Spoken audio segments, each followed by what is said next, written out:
Good evening.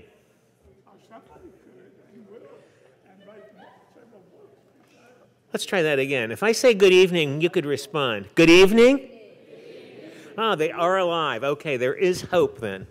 I'd like to welcome you to the, I think, 11th annual Stockton Myths and Legends. This is a program that started when a student came to me and said, I think we should have a forum where we bring back the original members of the original faculty and original student body, anyone associated with the then college at the time it was formed. And I said that was a good idea, and we did it, and it has been running ever since on an annual basis. And I just want you to think for a minute. How many colleges or universities could possibly have even a couple of the original faculty to talk about what was going on at the time the institution formed? That has got to be a small, finite number of places. And so you are extremely lucky in that you have that opportunity. You can talk to the people who were here at the beginning and find out what was going through their heads. Where did some of these goofy ideas come from? Who thought about general studies? How did they come up with that?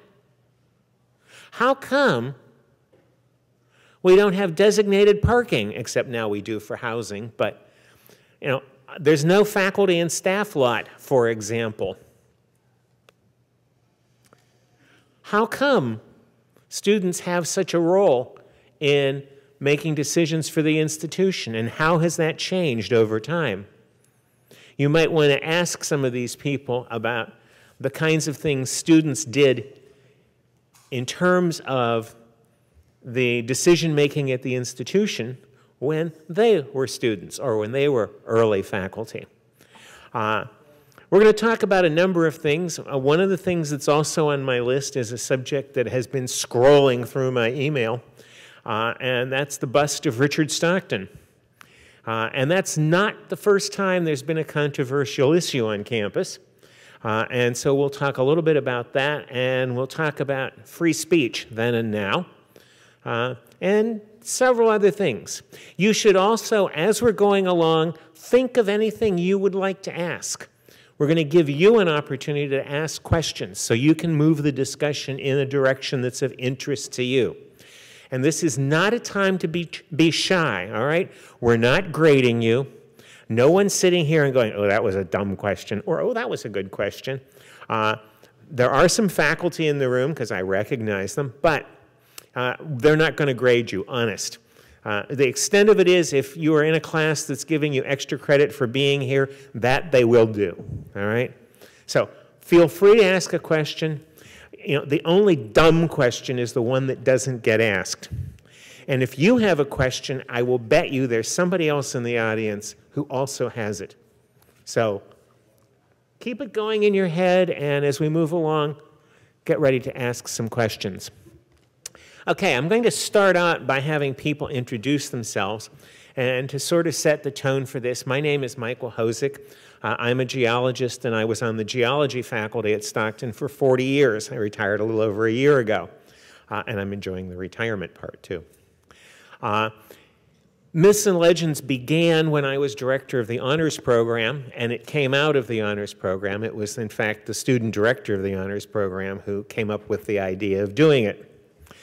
His name was Tom DeGeno, and he deserves credit for it, even though he's obviously moved on to a successful career. In any case, that's my story, and so we're just going to go right down the table, and I'm going to ask each of you to introduce yourself and say something that might or might not be of interest about yourself. I am truly one of the first persons hired before the college opened. The college began actively in 1971. What is your name? And my name is Shelby Broughton. I was building up to that.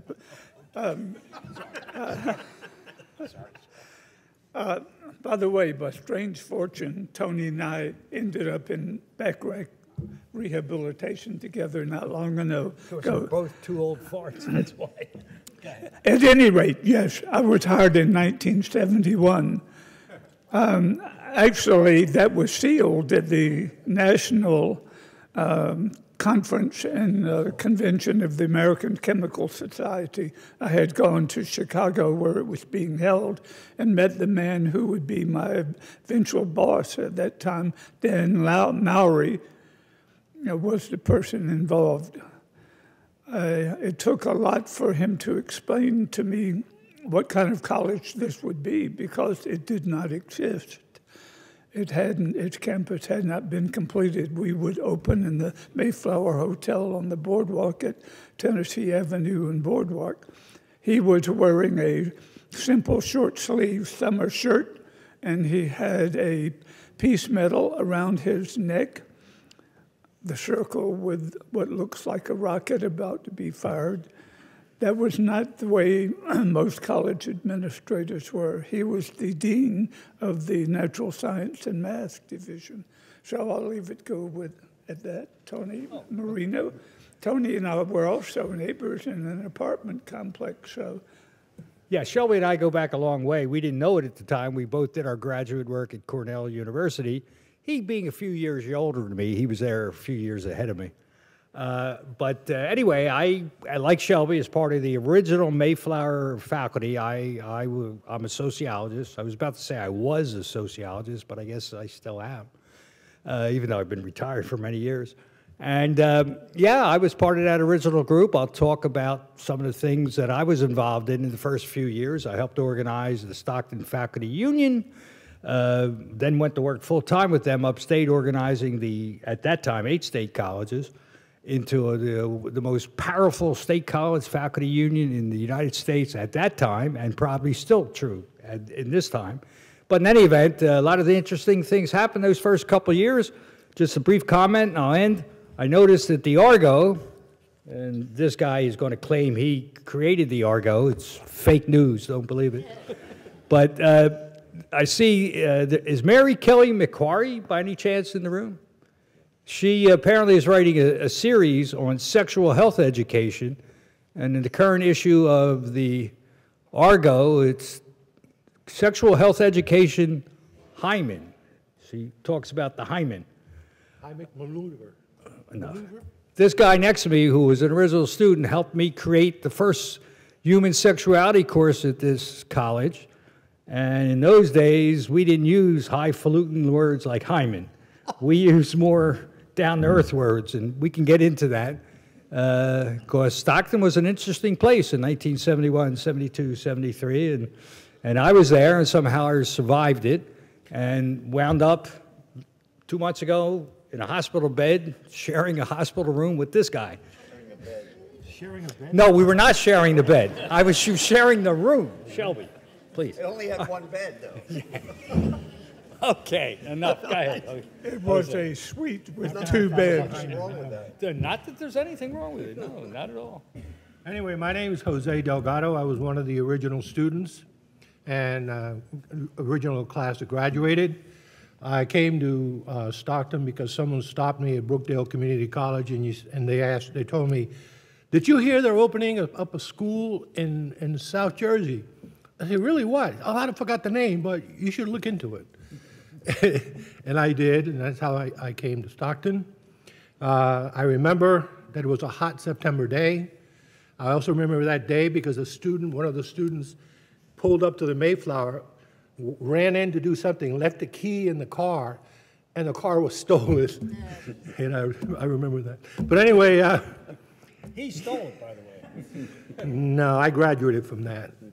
Anyway, I served in the Army, and I came here, and I learned a lot of things. Most of the important things I learned at Stockton were outside the classroom, and Tony's not surprised, because I interacted with really, really smart faculty who made a decision before the school started, before the year started, that they were going to allow students to call them by their first name. I think you mentioned that before, and that set the ball rolling. We called the faculty, most of the faculty, Bill Daly was Professor Daly always.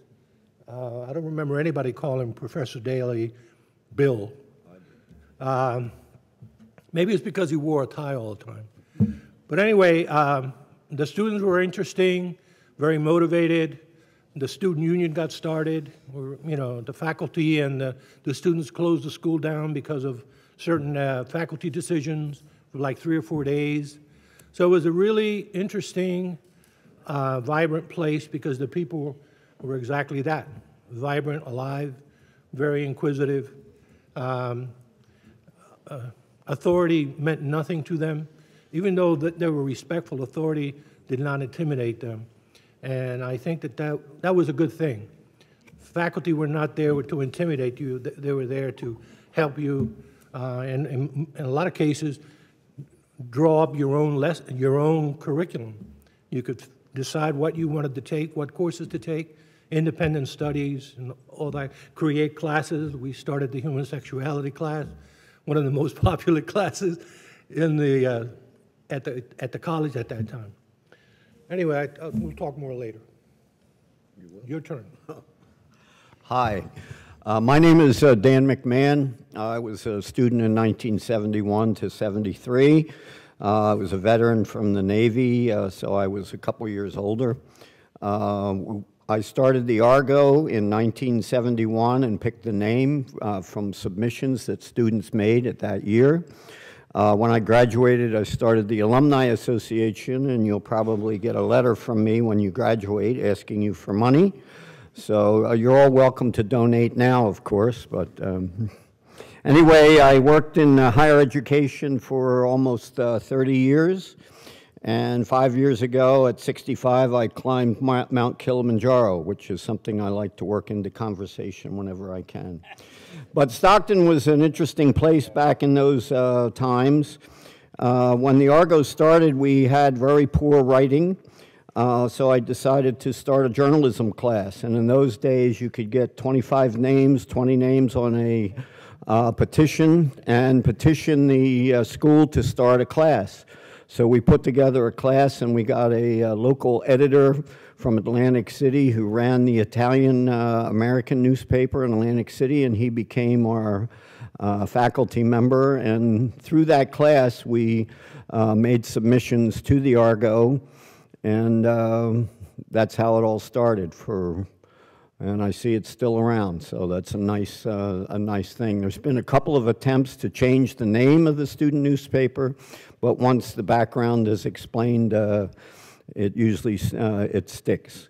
So welcome, and we have, hopefully I'll be looking forward to the question and answer period towards the end, and we can get into some other things about like how Lake Fred got its name, and when the KKK came on campus, and the John Birch Society, and the odd legacy of Richard Stockton himself. I will now pass it on to the next fellow. Thank you. My name is Dick Colby, and I finished a PhD in California in 1968, and then spent a few years bumming around the world, including a year in England and a year in Germany, where I saw one night an advertisement for a new college that was going to start up in South Jersey. So, not knowing what else I would do with my life, I applied for it and was invited for an interview. My background is in biology and physics, and they didn't have anybody else to teach physics in the first year, although it's not my major subject, so I wound up doing that in the science faculty along with Shelby and some other friends that I got to know then.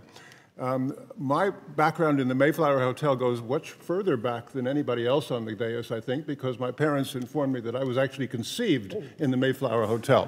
What floor? What floor? It's probably the same office that I eventually had. Same. Okay. Knowing you, Dick, it was probably in a test tube, right? That's funny. Yes. One thing that Too much information. One thing that impressed me enormously about the college was the concept of general studies, because I was a generalist and wanted to be able to explore different new subjects that I was interested in. And that is where faculty can teach anything they want, regardless of whether they're qualified to teach it. The idea is for students to watch the faculty learn along with themselves learning. So that's why I got the ability to teach a course in muckraking and a course in old towns and new towns and a course in Western civilization and all kinds of wonderful things that are very distant from what I was prepared to teach, which was biology, physics, chemistry, and math. I'll pass the torch. Thank you. My name is Elizabeth Elmore. I'm not a Mayflower person. I came in the second year. After about 5 or 6 years of the myths and legends and no women on the panel, I wrote to Mike and said, you think you could, up the, move the deadline up a bit so that maybe 1 or 2 women might be able to participate? And he graciously said yes, and I've been coming ever since. I came to Stockton in the fall of '72 full time. I came for my interview in February of '72. This was a very strange place, a very strange place. My educational background was very traditional. I came from a very traditional, conservative, Midwestern Catholic university. And when I landed in Baderfield, it's like, I didn't even know where I was. I grew up in Monmouth County, but I'd never been this far south my whole life. I came here because my husband and I both were coming out of grad school at the same time, and Stockton was doubling its faculty. So it seemed like a good shot. I got a job. He didn't. The two of us came to South Jersey, and we've been here ever since. I was hired to be the third person in the economics program. I was hired to be the quantitative person because I had an area in statistics. So that's why I was hired, and I was also hired to be a labor economist. The other 2 men in the program left by the 3rd year, so either I was senior member at age 25 of a program here at Stockton, and I was coordinator for maybe 9 years until somebody else was willing to take over. I love it here. I've aged in place. I've grown here. I'm a different person, and because of it, I have no regrets. No regrets. Oh, I wore my scarf in honor of the occasion. All right.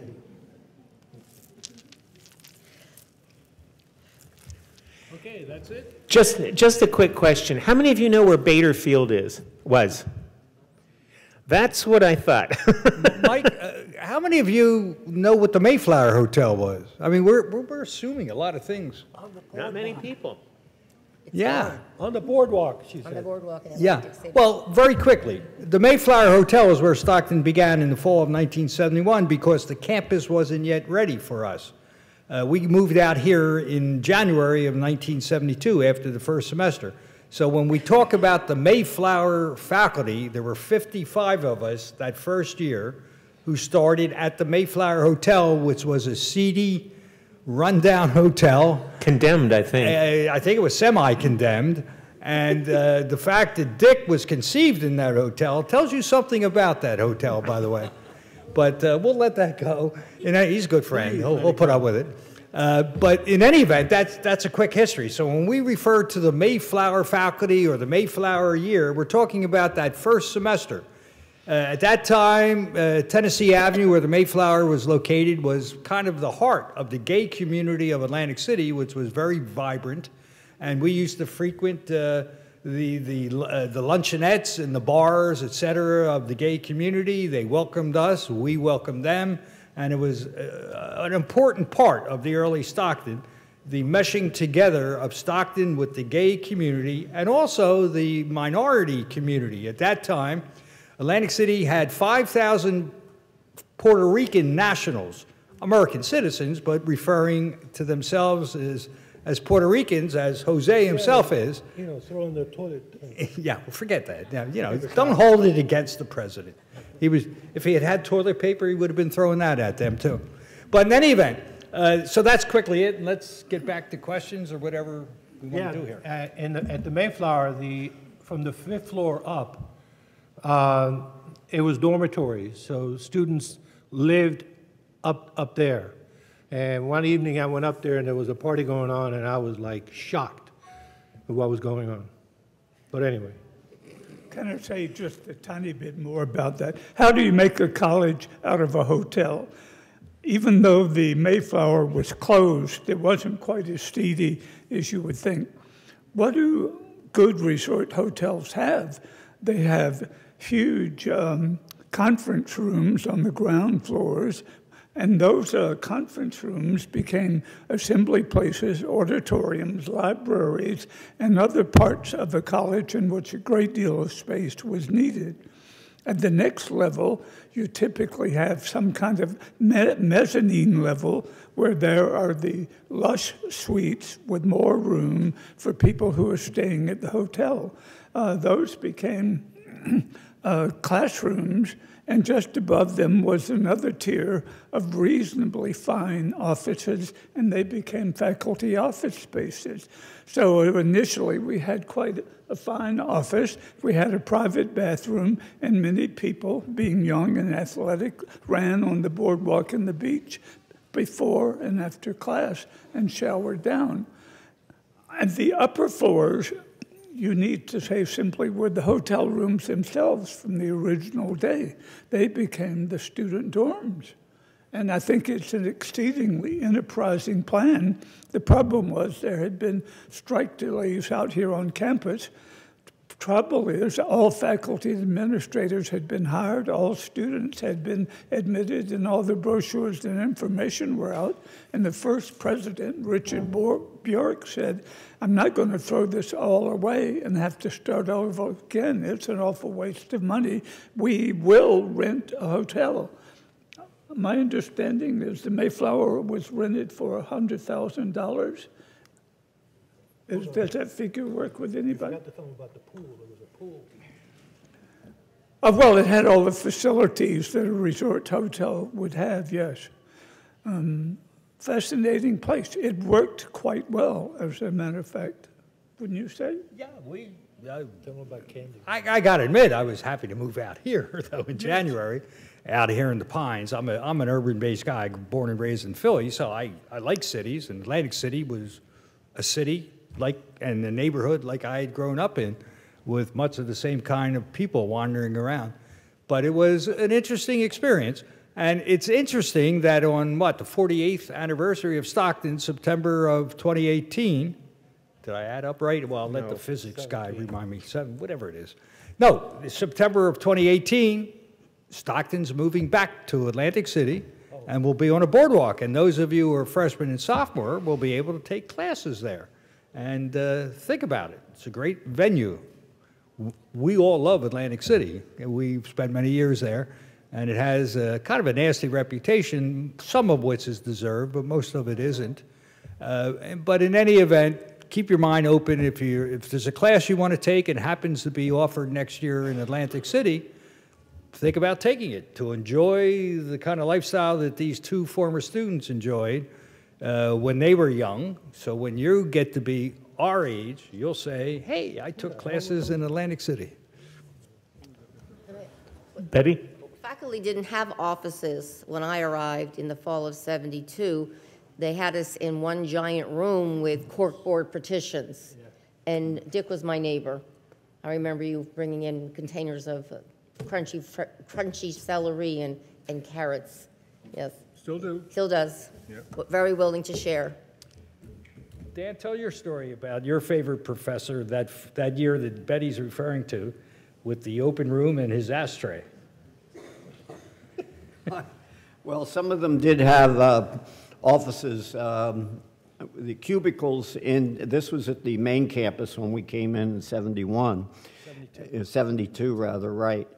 And Steve Wilmore, some of you may remember, was an early faculty member. I don't expect the students to know his name, but he was a very heavy, no, not Bill Gilmore, this was Steve Wilmore. And he was a very heavy smoker, and you could see his office because there were cubicles with low walls, and you knew where his office was because there were smoke signals always coming out. I think he smoked other things besides cigarettes. But in any case, they had no ashtrays, and I do remember as a student going in there, he was a creative writing teacher, and I remember seeing no ashtray. I didn't smoke myself, and he said, there's no ashtrays in here. Do you mind? And I said, no. Certainly, he said, and he opened his drawer of his desk, and his drawer was one giant ashtray filled with cigarette butts that were still smoking. And he said, if I just close it, the smoke will go away. And he closed it again. So that was like my first impression of Main campus. I have to add to that this is something that's different. Steve did not get tenure, by the way, and was gone after 3 years. Remember that name. The attitude towards smoking used to be very, very different. I was, in fact, a smoker. And I had a little portable ashtray that I carried to class so that I could smoke in class. And it was sort of a trademark of me walking down the hall with my coffee cup, which has not changed, my ashtray, and a cigarette. And it would not be unusual to have students smoking in class. And at least in the early years when I came to Stockton, you could even smoke in the library, which sounds like a really terrible idea. But Smoke everywhere. Yeah. Smoke everywhere and anywhere. Smoking what? Well, that was another issue. I was just smoking cigarettes in class. Of course.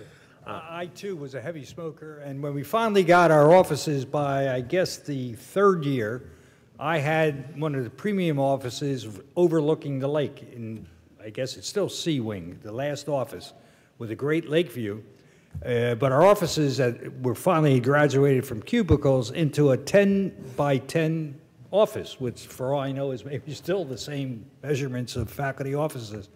But I was, at that time, almost a 3-pack-a-day smoker. Oh, my God. And Dan used to love to come visit me because I was his star columnist for the Argo. So he'd come into my faculty office and, you know, we would discuss what I was going to write for the next week in a column called Faculty Corner. And he would first have to open the door, vent it a little bit, let the smoke out into the corridor, and then he'd come in. And he could never stay more than 10 minutes because he was almost getting 5 minutes, 5 minutes. asphyxiated. And I said, pointing out to him, at least I have an ashtray here. I'm not like Steve Wilmore, your hero. I mean, you know, you open my desk and you'll find, you know, nice orderly stuff in there, papers, pencils, and who knows what else. So anyway, that's, as Mike said, in those early years, as Betty said, everybody smoked. I'd walk into class with a cigarette. Half my students would be sitting there smoking. And I don't know how this place didn't burn down by the 4th year.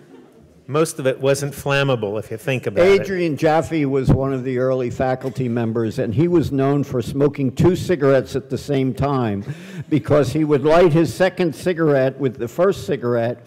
So for a short time, maybe a minute or two, there were 2 cigarettes burning at the same time so he could be sure he would not have to wait to pick up the second cigarette. Let me end the cigarette section by saying let me end this. I paid a heavy price for being a heavy smoker. You're looking at a guy that has survived 3 heart attacks, one of which, well, I didn't quit soon enough. I have an implanted cardiac device, and I'm going to see my cardiologist tomorrow because I'm a little nervous. I have a fluttering heart, and I'm still in love with my wife, but I don't think that's what's causing it. But I guess the message is, if any of you at age 19 and 20 are smoking, please stop. I don't By even know. all means, quit. I don't know how you can possibly afford it. Right. Dick and I were among the early people to try to get smoking prohibited on campus. Yeah. Took us a while. Or at least in classrooms. Yeah. Yes. And, but the myth here is that there was a faculty member who wasn't in she was in our group. She called the local authorities and they did an unexpected test because if the administration knew they were coming, they would like open the doors to air out the place. Test, yeah. So after that surprise visit, remember Vera King Farris, she brought us, remember the orange vests and the orange hats? I still have mine. Smoke busters. Smoke busters. Oh, my God. I am not sure what the agenda is. Well, I was about to ask another question, so. All right. But I wanted to insert something here that I think always gets brushed over. How do you start a college anyway? Remember, one of the principal contributions we all made sitting at this table is we created the roots of this place. And how were we given that authority? You may not realize that if somebody wants to sue Stockton College, they don't sue deans or administrators. The only body that can make suit and be sued is the Board of Trustees. It is the Board of Trustees that hire a president. It is the president who hires deans, and it is the deans in turn who hire the faculty and the people who will actually create the curriculum. There was no curriculum. There was a broad discussion of what should be taught at Stockton by the guys sitting up there with the president and the trustees. And we were hired specifically with our identification that we felt fully competent in creating a college that had no curriculum. That's actually why I came here, was the prospect of creating a curriculum that did not exist. The remnants of that are still available. What we quickly realized after a couple of years, it was expensive to run a curriculum of the kind that we created. There was a 2-week preterm in which students and faculty gathered together and put up a list, a demand list that said, this is what I'd like to see taught this semester.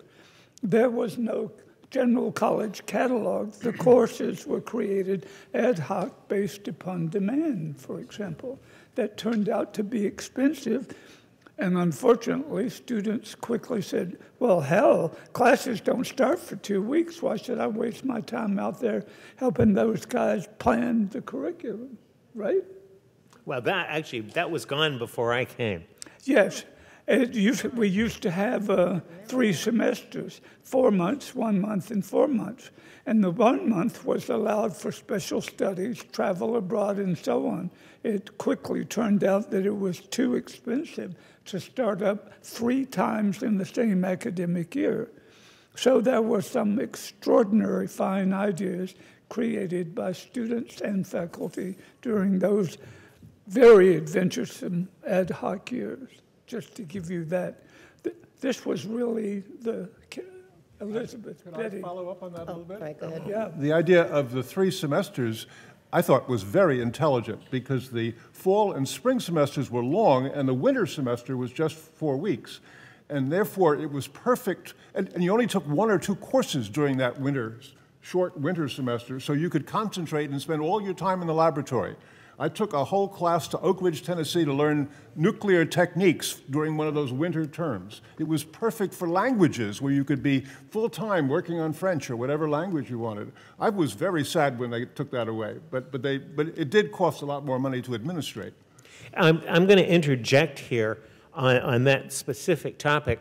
At that time, there was a model that was popular among a lot of the private schools called the Jan Plan, where there was a January semester, and it was used, and as a scientist and as a field scientist, I always thought that would be the perfect thing for a field trip in the month of January to go to the Florida Keys or somewhere warm to do geology. And I was sorry that it was gone by the time I got here, because it was a very attractive model. Betty had something? Yeah, the economics program into which I was hired was very traditional. We had a curriculum that was just like practically any other economics curriculum in the country, which was fine by me. So then they hired me to fill out what they thought was the traditional curriculum that we should have here. However, the good news, in the 90s, I had a student who arrived. She was a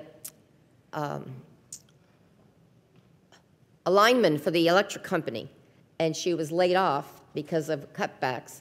So she came down here to get a degree, and she went around and got signatures, this is in the 90s, so that we could offer a labor economics course, because that was my field at the time. So because of her, I was able to offer 2 labor economics courses, and we had that, we had a concentration, but after she left, it died, so.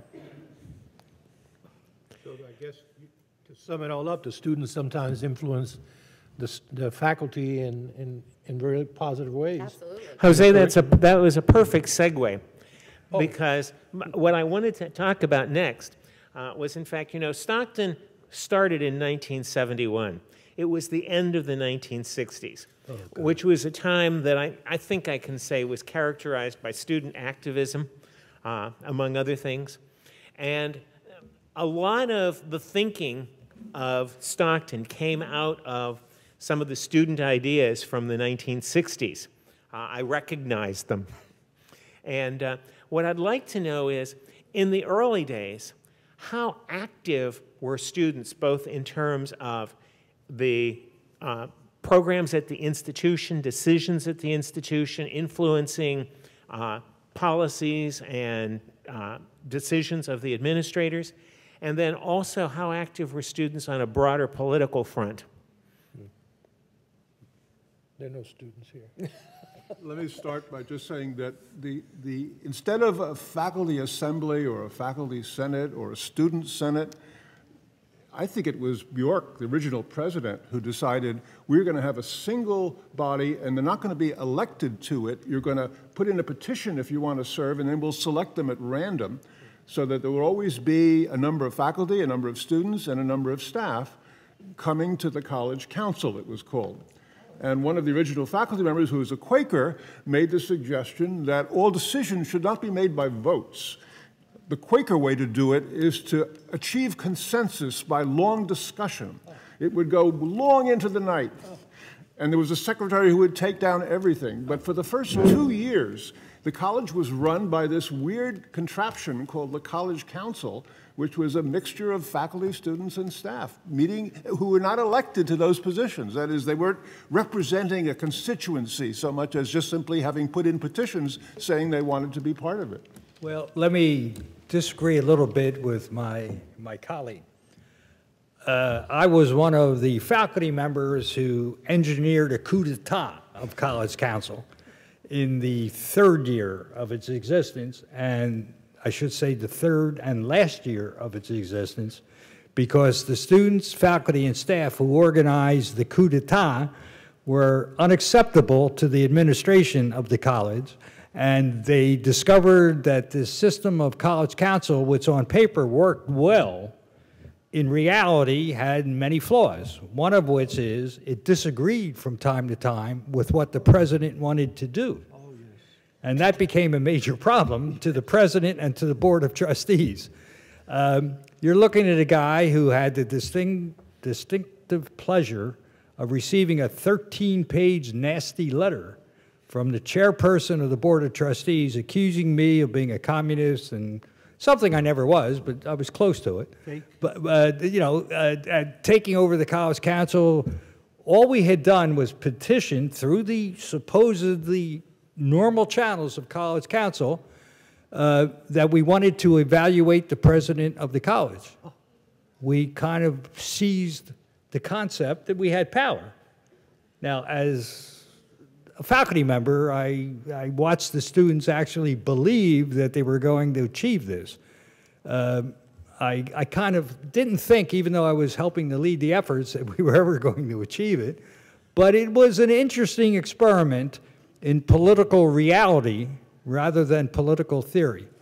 So anyone who wants to do research on the origin, the behavior, and the quick demise of College Council ought to ask certain questions of why that all happened in the first 3 years of the college.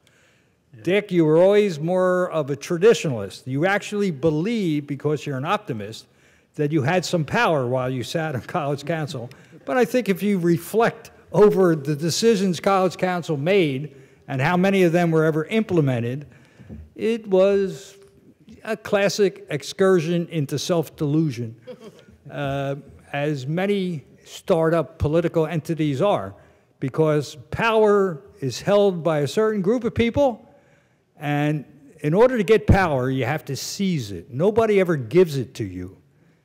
It's never given. That's a famous quote by an African-American communist of 130 years ago here in the United States. Power must always be seized. It is never granted.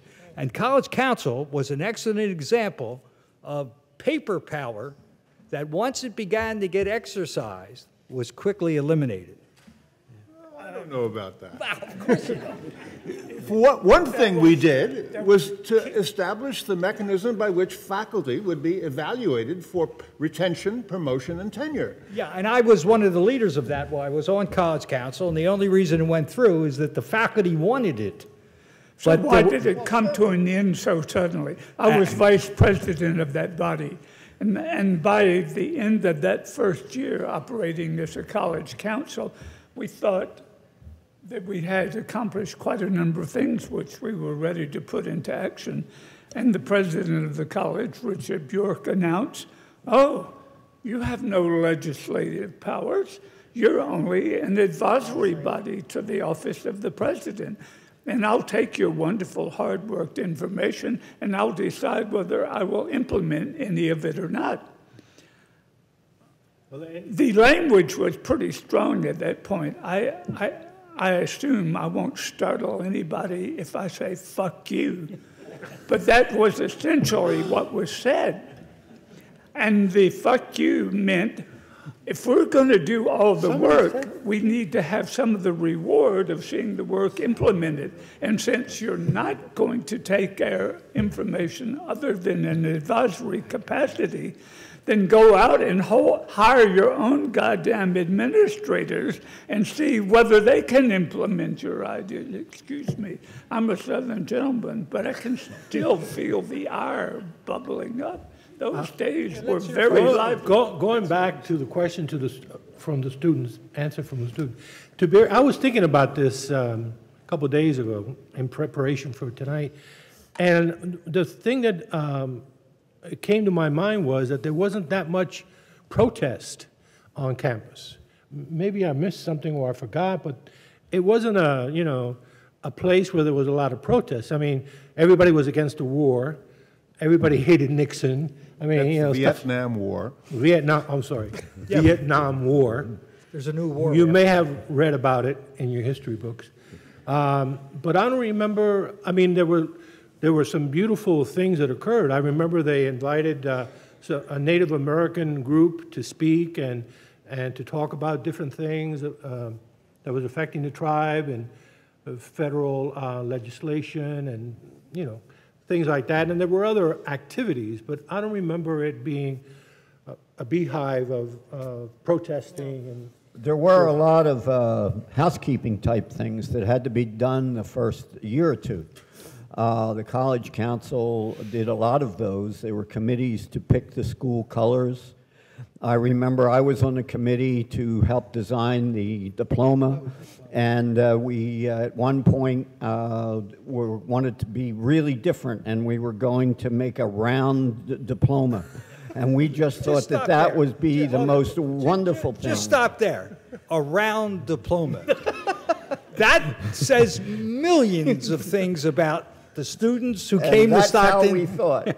That's how they thought. The round diploma was decided. We had a design, and it looked really great, but we couldn't find a place that would make. Oh, I'm sorry. You're a heckler. just came You're to just mind. heckling. I'm on the wrong side of the table. So, as he said, we couldn't find anyone that would make a round frame that would fit this diploma. So can you imagine if your diploma was on the wall, round house? You could put a mirror in there and it would fit perfectly.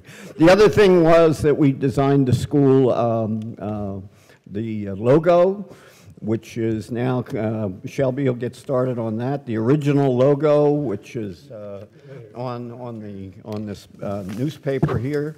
The other thing was also that we designed the school college ring, which was changed, of course. But there were a lot of housekeeping things that the college council did have some input on. We also had a system of collegiums, which were groups of students, and I'll let someone else describe that, but small groups of students would meet and take up certain issues as well. The other thing that did happen, there were some major protests on campus, which Jose neglected to mention. The second year of the college, the students burnt down the president's cabin over on the other side of Lake Fred. That was his office a at the minor time. thing, but they burnt down yeah. It certainly was a protest. How many of you knew before you walked into this room, that in the second year of this institution, the president's cabin was a victim of arson. How many of you knew that? Oh, 1, 2, 3, 4, Yeah. 5, 6. At the time that occurred, it was February of our third year, I believe. And these guys always were fighting the students. And about 80% of the faculty, it was a cold night in February, we were in one of our protests against the administrations, and we had gathered around 8 o'clock at night. In the room was then called CC 103. I don't know what that room is now. Floor, yeah. It's second floor in C Wing. I'm sure the room is still there. Last time I looked at it, I think it's still CC 103. yeah, and it was a computer room. But it was just a general meeting room in those days. And there were about 80 faculty members out of, at that time, maybe 150 there. I mean, 8 o'clock at night, 80 faculty members on their own time gathering, and you knew it was a serious meeting going on. And in the middle of the meeting, someone rushes into the room and yells, "The president's cabin is on fire. The president's cabin is on fire." Which is where he had his office, and you know all the big wigs used to have their offices. So we all run out of the CC 103, stand at the gallery, and it was wintertime, so the foliage was down, and you could actually see across the lake. And in that time, there were 4 cabins that had been there when we moved out here, that were the hunting lodges of the people who originally owned this land. One was converted into the office of the Argo. Another one became the president's cabin. And I don't know what the other 2 were. And there was a gigantic fire. We were witnessing it through the bare trees across Lake Fred. And I'll never forget, one of my colleagues turned around to me and said, "My God, look at that." And I said, "Who the hell did that?" And he said, I remember him saying to me, "Well, we all have good alibis, don't we?" Yeah, I was on the balcony looking out towards the cabin because the student union had representatives there when the faculty was meeting, and that night I was there, and we're sitting there, and the faculty's behind us, and all of a sudden you see the flames going over the pines. They were shooting up in the pines, and one of the faculty members comes out, and he sees it, and he comes running back into the room. "They did it! They went ahead and did it! They did it! They burned the cabins!" And just then, at the end of the hall, one of the exit doors cracks, opens and closes really loud, and I turn, and one of our friends that graduated with us starts coming in walking, and he's all sweaty, and he's out of breath, and he said, "How you doing?" I said, "How you doing?" I looked at the cabin, I looked at him, he looked at me, I looked at him, he said, "Jose, no, don't even try it." I said, "I didn't say anything." So I have a pretty good idea who was involved. The 3 of us, we're pretty sure who burned the cabin down. I'm smiling, I shouldn't be. It was a dastardly deed. That particular person, it was a mystery, it's never been solved, who actually did that. But as I said, 80 faculty members, we all had alibis, and I assure you we had nothing to do with it. But we think the person who did later had a very successful political career. Became mayor of Mount Holly, actually. Oh, stop it. You're identifying him. You're identifying him. Yeah, you have to look it up. Oh, that's hard. What was the main You know what he's saying? reason? Good. Stop heckling him. Yeah, stop heckling. The main reason for the protest, Tony will now explain. Yeah, I forget. What was it? We were complaining about everything. Oh, it was probably Tenure. Yeah, February. A bunch of people were getting fired by the president, some of whom probably deserved it, but most of whom didn't. And we were very upset that we had had no real participation in that process, although it had been promised to us when we all first came. And we saw it as a somewhat arbitrary event. And as I said at the beginning, I was one of the organizers of our faculty union. By the 3rd year, we had 90% of the faculty members that signed up, because by that time, even the most conservative faculty member knew that we were having problems with our administration, kind of a bait and switch, what they had promised us and what they were delivering, a lot of which they couldn't possibly have delivered. We were all child children of the 60s, so maybe we had unrealistic expectations. And later, I spent most of my career as an administrator dealing with unions, but at this particular time, I had helped form a union. And so our union had gotten together to protest these firings when somebody got it in their head that a legitimate form of protest would be to burn the president's cabin down. And But not a faculty member. But it had nothing to do with the faculty. Jose, you said We something. all had alibis. I want you to know that. Yes. Jose, you said something that I've never picked up on before. You said something about the student union. Was there a student union? Oh, yeah. Tell us about that. It was a big student union in terms of numbers. It was very large. It was very active. It cooperated with the faculty union. In fact, they signed an official document agreeing to certain things to cooperate. It's in the Argos. I remember seeing the picture of Bean and Buckman, Bill Buckman, who was the first president. And it was, it was a very interesting kind of situation. So, What kind of things did it do? Dan? That came. Well, the student union came the year I left, and up until that point, people were kind of upset with the all-college council, and the faculty wanted their own union, and the students wanted their own union to kind of fight for issues that were really concerning those two groups individually. My roommate, Bill Buckman, who continued to stay at the college another year or two after I left, began organizing an actual student union in relationship to a bigger union that existed in the state of New Jersey at that time. And he was one of the ones that began to organize that and became the first president.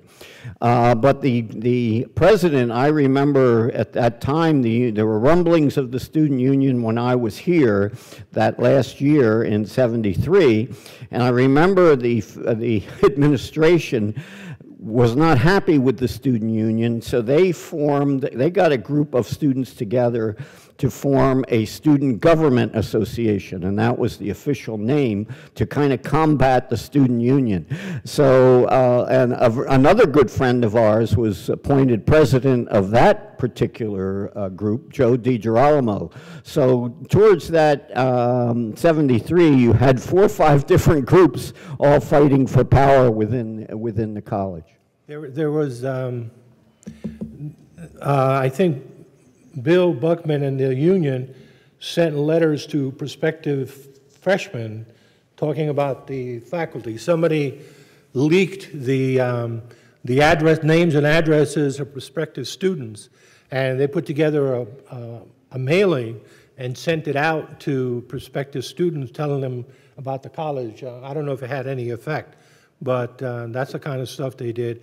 One of the things that gave a little push to the union was when they had the first selection of people to be on the college council. The first 10 names, believe it or not, was 1, 2, 3, all the way to 10 in order. So everybody, that's impossible. Statistically, you can't do that. So there was all kinds of people that were saying there was some sort of fraud. I don't know how, but that sort of got people really angry and pissed off. Mike, Bill Buckman has been mentioned. He was one of the leaders of the student union. He was one of the most interesting students in the early years of Stockton. And a quick update of what became of him. When he left Stockton, he got a law degree. He became a very, very, very highly regarded Cherry Hill-based attorney. He became ultimately a president of the ACLU, and he was the lead attorney that convicted the state police of racial discrimination. So what he learned here at Stockton on how to really defend your rights 30 years later led to one of the most interesting legal cases in the history of the state of New Jersey, and it was a Stockton graduate, the first president of the Stockton Union, and a good friend of all of ours, who pulled that off. Can I bring up something else? Yes. We've been talking about how the college was run in the early days. I think a large part of how any college or university operates has a lot to do with the personality of the president and the style of leadership that comes from that. And we had Dick Bjork as our first president, who was very territorial and horizontal in his design of a power structure where everybody reported to him. You wanted $1 million for a new building, you got it. If you went to him, you had to go to him. He was the boss. And he made this college into an administration versus a faculty underneath. And if you look at other universities, they are very different from that. Columbia University is its faculty. The College of New Jersey is its faculty. As an example of that, the TCNJ, the College of New Trenton State College, what's become of it, made the decision by the faculty that they did not want to continue to grow larger and larger. They wanted to get smaller and smaller and to raise their admission standards and to have the highest scholastic aptitude test scores of any of the state university colleges in New Jersey. That wouldn't happen here. We have a president who says we need to grow by 4% every year for the indefinite future because we will not have enough money to run the place if we don't do that. And that's just the way this college operates, as distinct from the way some other institutions work. But I think it all comes from the personality of our first president. It's just unfortunate that that happened. We have a much more rigid power structure here than some other of the New Jersey state institutions. On the other hand, somebody alluded to the fact that the College Council developed the evaluation of faculty.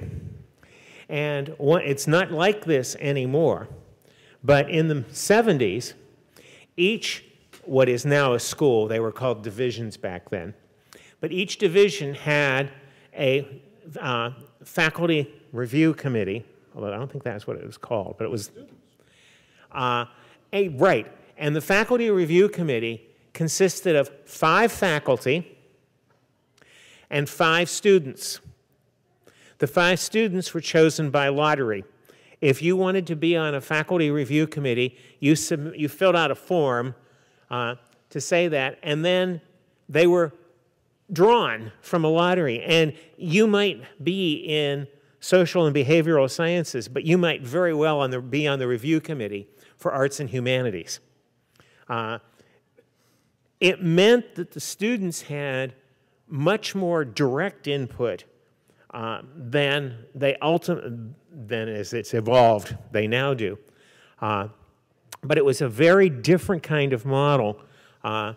And students had influence, I think, in a lot of ways that are no longer true. That's the first one that comes to mind, but there were others. They were involved in hiring and evaluation, weren't they? About hiring. Huh? I don't remember being interviewed by any students when I came. All right. Mike, can we get into a current controversy, the naming of this college? Because that happened even before the college began. No, I wasn't getting, well, what I wanted to do was, I pointed out that there's been a lot of email about the removal of the bust of Richard Stockton from the display case in the library. And it's generated a lot of discussion about how you handle your history, what free speech means.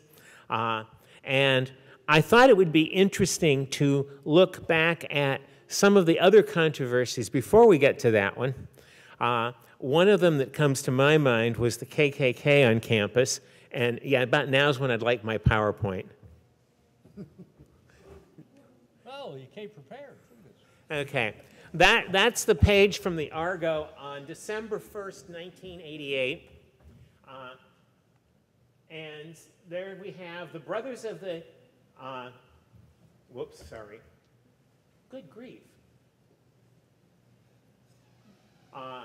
This is the fake fraternity. This isn't the real KKK. Right. This White Stockton State College. Go to the second. Go to the second slide. This is There we are. 1988, right? This was 89, April of 89. This is the real KKK. Fake Argo.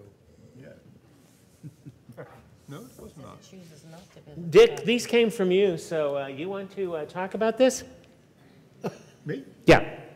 No. I want to get to questions. I want them to have The something. KKK tried to get on campus. Yes, twice. Twice. And actually, I'm probably in the minority in this panel, but I was here for this. Wasn't here in 1971, but I came in 1976.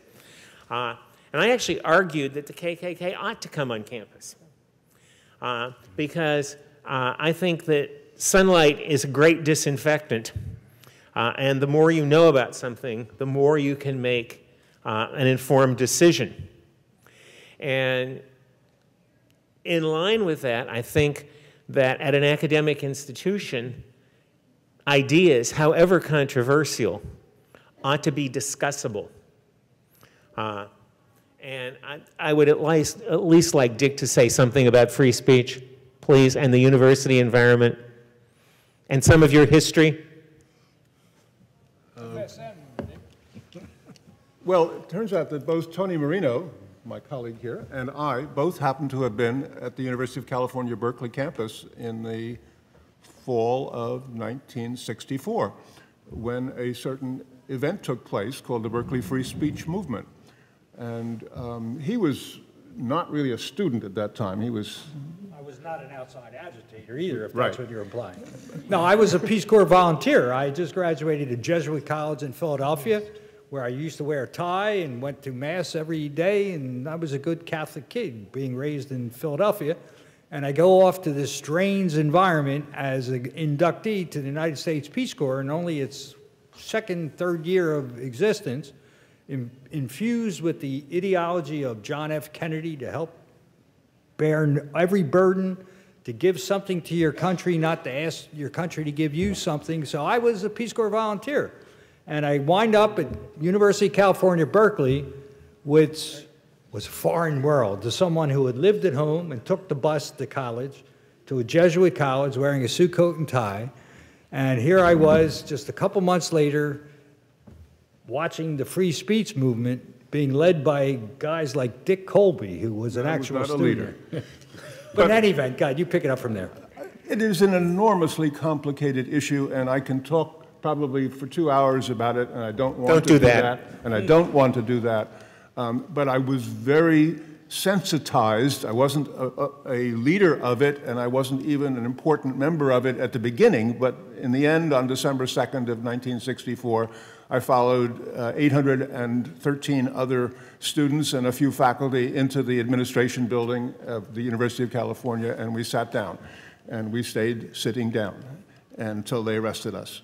And I spent that night in prison. My wonderful chance to experience the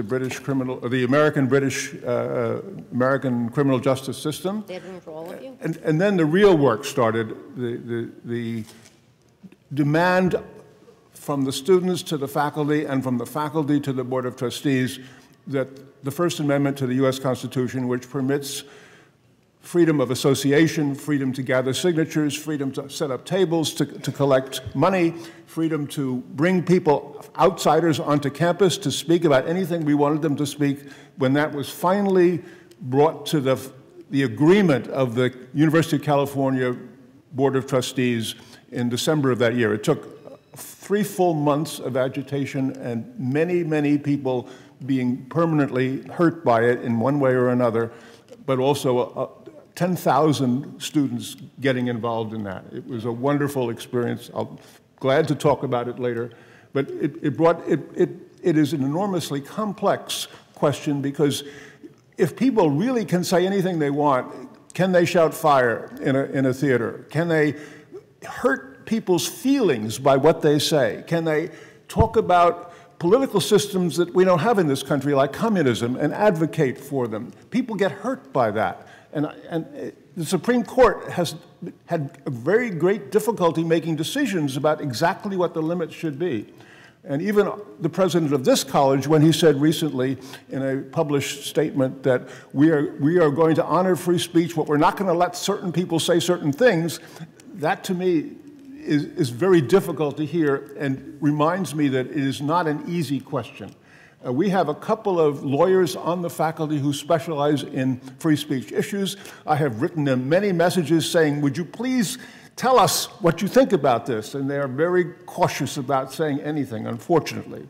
But you might know who they are, and I urge you also to knock on their doors and try to get them to talk. That's all I want to say right now. Yeah. There was one incident when we were there where Candy Falk, who was a faculty member, it's a long story, I won't not get to the long story, but she wrote on a college stationery to these recruiters, Army recruiters that were there, that they were not wanted on campus, and they left. She later got in trouble for using the stationery and so forth and so on. And when it was happening, I was sort of in favor of it because I didn't want people to be recruited to go to Vietnam. But afterwards, after I left Stockton, I thought about that incident, and I think that we were wrong in telling the recruiters that they couldn't come on. The proper response was to put a table next to the recruiter with some of the veterans that we had as students on campus who could tell those people what was waiting for them and how the Army made promises and didn't keep them, and you end up in the jungle with an M16. That was the proper response, not saying you can't come here and do your job or say what you want or express yourself. So I think I learned that about that. This is a little bit more difficult, the KKK, Nazis, because they're not selling ideas, they're selling hate, they're selling horrible things, and they're using by the words that they use. But what one person considers to be hateful, another person may not. So though you may feel that what somebody is saying is ridiculous or hateful or bad or whatever, that's your opinion. And you form that opinion by listening to what they have to say, and then the next time they show up and you disagree, don't go. Just don't go. The proper response of people like this, if they come to a meeting like this at Stockton and there's nobody in the audience, not a single person in the audience, that's the proper response. But telling them not to come, you're almost like them. Almost like them. Because you're not allowing them to put out their filth and their stupidity, which is my opinion. You may think it's a good thing. They're very smart, they're white supremacy and all that. But they should have an opportunity to speak if this is a place of an exchange of ideas. Is this is a place where we learn. We learn the most sometimes from the people we hate or the people that we disagree from the most. Because that way, when we learn from them, we're prepared to counter what they say in the future. Betty? The legacy of the anti-war movement led to the fact that Stockton has never had a ROTC, they call them chapter, unit on campus. Unit. We now have a very highly regarded student veterans organization, and I noticed in the hallways during the Get Involved fair that they're trying to get enough signatures to allow a ROTC chapter or unit on campus. I don't know what your ideas are on that. ROTC, do you know what that means? Reserve Officer Training Corps, ROTC. College students marching, wearing uniforms, taking 2 years of courses, and becoming officers in the U.S. military at the end. In exchange for, in the end, subsidies to go to school, the GI Bill, and possibly a career in the military. It's not something I really thought about that much, and I'm just curious, since I wasn't part of the anti-war movement, what you guys think of it. Yeah, there's no As somebody who was in college in the late 60s and in ROTC, Were you? and was commissioned on graduation. Oh, really? Yes.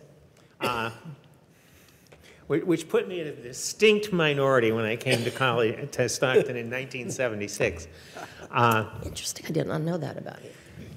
Right, a lot of people don't. But I do have on my Republican loafers, too. That's an in-joke. So what do the students think? What do you think? Yeah, I'm it's time curious. for the students to ask some questions. Yeah. Or react? There's been enough to stimulate your curiosity. Don't be shy. I'm trying to read faces. I have no idea who you people See, are. if you are in ROTC, they subsidize your college education. Yes, they do. So that's a big attraction. How many people here have really ever thought about the Vietnam War or even the Afghanistan War? I mean, you're a part of a generation which, unless you want to volunteer, you don't really think much about the military or going overseas or maybe dying. I chose the Peace Corps, and I wound up in Venezuela, a country now, and don't blame me, is just totally screwed up. But when I was there 40, 50 years ago, an interesting place with a lot of political problems, and I spent 2 years there trying to help the people in this little town in eastern Venezuela. And I felt good about myself. Well, when I came back home, I'm so old, the Vietnam thing was just beginning to become an issue when I came back home. So I was never in danger of being drafted. I was too old and this and that. I had avoided ROTC at St. Joseph's College, now University, through a clever, I won't go into it, but yeah, I'm old enough to have been in 1 week wearing a uniform and marching around St. Joe, but by the second week, managed to get out of that because I knew I was not going to be of any service to the military, and the military could be of no service to me, and that's why I wound up in the Peace Corps, which was a great experience for me and helped me get into Cornell University. But I want to hear from you guys. I mean, who the hell are you people? You're just sitting there looking at us. You must be bored or something. There's somebody back there, but I can't. Did somebody raise their hand back there? Oh, it was you? Oh, you have a question? You want to ask a question? But you got to come up to the mic. You got to use the microphone, otherwise it won't record. You know him? He's very articulate. He's going to blow you away. He looks like he actually works here. You're not a student. Are you a student? Yeah. Okay. Yeah, a little older, like these guys were when they showed up. They were almost as old as I was as a first-year faculty member. Yeah. Well, I was just going to say about when you said with the military that I think the problem now is that the medicine and the techniques to keep the veterans alive has gotten better, that they survive now, but they're not really taught how to integrate back into society, and they're not really supported as far as like with health benefits and things like that. So a lot of them, that's why they end up being depressed and having issues that people don't understand them. So maybe, you know, back in the day, people would die of more, there would be more fatalities that we could cure now or we could help. And so the mental issue is really the problem with the military. But I was curious as to what you guys would think about the bust issue. The bust? The Stockton bust. Well, I wrote a paper. I wrote an article in the Argo that might come out this week. So I was just. Mike, do you want to? Is it all right if we start talking about the bust? Are there questions? Let's wait for a couple more questions if they're out there. I'm just, okay. Who wants to hear about the bust? Oh, there are people out there. Mike, I think we may have a topic that... Okay. I just want to point out that there's a book called Stockton at 40 that's available in the library as well as a bookstore. There's a 2-page article written by 2 of our deans or former deans that discuss how this college became known as Richard Stockton College of New Jersey, or whatever the original name is. It's an interesting case, and I've been reading the local newspapers about how some people on campus are reacting, but more importantly, how local people that live in South Jersey, seem to be very upset that this issue has cropped up and that it's you know, an example of political sensitivity and whatever and so forth. How many of you know anything about Richard Stockton? What do you know about Richard Stockton? I'm sorry, say it loud. He was a slave owner, but a lot of people, even in New Jersey, at the time of the Revolution, were slave owners. So that... What allowed him to be a slave owner? Yeah, how did he get rich enough to own slaves in the state of New Jersey when 98% of people weren't rich enough to afford slaves? Did you ever ask yourself how rich people become rich? And how Richard Stockton may be an example of how, unfortunately, a lot of rich people become rich? God, you want to ask? What time frame was that when he was owning slaves? Like, what was the year between? Well, Richard Stockton was a member of the Revolutionary era Founding Fathers. He was one of 56 people that signed the Declaration of Independence. and he was one of 5 New Jersey signers of the Declaration of Independence. So that should make him a real rock-solid guy. He also is the only one of those 56 signers of the Declaration of Independence who recanted his signature, something I haven't seen mentioned publicly yet, here on campus or in the local newspaper. Pardon me? There are some issues about the historical accuracy of that. Well, let me tell you what I believe, and then you can tell me what you believe. I've done a lot of research on this. And there's an article in this book that does a lot of research on how this college became named Richard Stockton. And it looked like it became just a way of getting this problem solved of how to name this college. And nobody really did much research on who Richard Stockton really was. The fact is, he did recant his signing. That's a historical fact. And it's right here in the original stuff about, I'm sorry, you want to say something? But he was tortured, he was a prisoner. Everybody was tortured by the British who fell into their hands. Not by of the our, 56 that signed. Well, he was the only one that got captured. Right, right. But a whole bunch of other signers of the Declaration lost their property. But they weren't tortured physically. But they never recanted their signature either. Okay, look, the issue is this, that the Constitution, for all intents and purposes, is a pro-slavery document. Yeah. It says, you know, that slavery is okay. In fact, it said that Africans were 3/5 of a person. So all 56, or the people, not the Declaration, but that signed the Constitution or approved the Constitution, were signing a pro-slavery document. So Stockton is being accused of adhering to what the founding document said was okay, and the state law said was okay. Well, wait a minute. Historically, you're wrong. He was dead by the time the Constitution was signed. Well, but the Constitution reflected the country before when he was alive. I'm not raising the issue of the fact he was a slave owner. Okay, so it was a lot of people were. Right.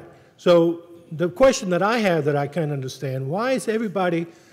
If he's such a horrible person, why is everybody so upset with his bust, but no one wants to change the name of the college? So it's okay to have a bust, not okay to have a bust, but it's okay to name an institution of higher learning to a person that everyone thinks is a... Well, let's double back to the issue of why it's named Richard Stockton College. How did that name come about? Yes, it does. It shows the bizarre decision-making that went on. Well, we're not talking about, we're talking about the name and then the reaction that people are having to this guy named Richard Stockton. That's what the issue is, not how the name got here. The question is, why is it still... Let me ask you this question. If this college were named Benedict Arnold College, would that be a good thing? No. Because he was a traitor to the Revolution. Right, I'm not saying... Richard Stockton recanted the Revolution and signed a letter to the King of England asking for an apology. I'm not saying... He was a Benedict Arnold of his time. I'm not saying... And he may have been tortured to become that, where Arnold just wanted to get rich. But the point is, thousands of American patriots were captured by the British, asked to sign letters recanting their decision to go with the Revolution, and most of them didn't. They said, screw you. Professor Marino, I'm not in agreement that, or in disagreement at this moment with Richard Stockton. What I'm saying is, why are you having such a big problem with having his bust, but no one's talking about changing a name? I actually don't have any problems with the name or the bust. Okay. I have no issues with either of those things. I like the fact that it's historical. I think the historical accuracies are what need to be shown.